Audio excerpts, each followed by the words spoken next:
මේ අවුරුදු කාලේ ඇත්තටම වඩාත්ම වැදගත් වෙන්නේ කාටද? වැඩියෙන්ම උද්‍යෝගයක්, විනෝදයක් ලබන්නේ කවුද කියලා ඔයා දන්නවද?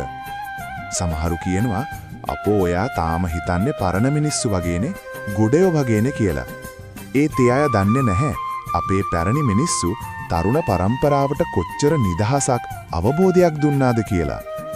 අපි මේ කාලයට කියන්නේ වසන්තය උදා වුණා කියලා. ඒ වසන්තය අයිති අපේ කෙල්ලන්ට කොල්ලන්ට.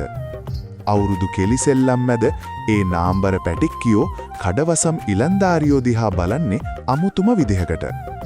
තරුණයන්ගේ දක්ෂතාවය, ශක්තිය, පෞරුෂය මනාව පේන මේ අවුරුද්දු ක්‍රීඩා ආස්සේ අලුත් ආදර කතා ලියවෙන්න පටන් ගන්නවා. අපේ පැරණි සිරිත් විරිත් හැඩ ගැසුනේම ඒ තරුණ වයසට ඕන කරන නිදහස, සතුට උපරිමයෙන් ලැබෙන විදිහටයි.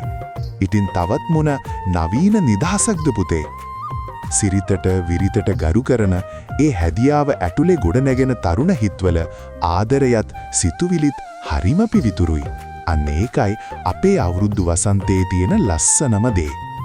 තාරුණ්‍යයේ සැබෑ නිදහස අපේ සංස්කෘතියේ ඇතුලේ තියෙනවා. මම අප්පච්චි.